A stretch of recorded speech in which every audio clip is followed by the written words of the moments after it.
नमस्कार मंडळी, पुस्तकांचं जग या यूट्यूब चॅनलमध्ये तुमचं खूप खूप स्वागत आहे. वैशाली की नगरवधू हे आचार्य चतुर्सेन यांचं पुस्तक आहे. हे हिंदी साहित्यातील पुस्तक आहे. हे पुस्तक खूप छान आहे आणि ह्या पुस्तकात आपण आम्रपाली असा या पुस्तकात आम्रपालीचा उच्चार आहे. आपण आम्रपाली म्हणतो, पण आचार्य चतुर्सेन यांनी तिचा आम्रपाली असा उच्चार केला आहे. या पुस्तकात तुम्हाला नुसती आंबोपालीचीच गोष्ट वाचायला भेटत नाही, तर यात तुम्हाला भारताचा वैभवशाली इतिहास वाचायला भेटतो.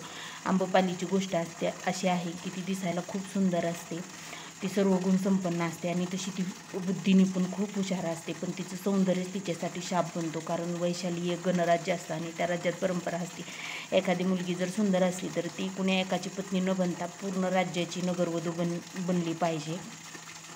आणि त्या काळात नगरवधू हे स्थान पण खूप महत्त्वाचं मानलं जायचं. पण आम्रपालीची इच्छा नसताना तिला नगरवधू बनवलं जातं. तिला ते स्वीकारावं लागतं नगरवधू होणं. याच पुस्तकात तुम्हाला जैन, बौद्ध, आर्य पुन्हा चार वाक्याबद्दल बरंच काही वाचायला भेटेल. या पुस्तकात तुम्हाला त्या काळातल्या लोकांचं विलासपूर्ण कसं आयुष्य होतं, त्यांची युद्धनीती कशी होती, त्यांचा व्यापार कसा होता, असं बरंच काही वाचायला भेटेल.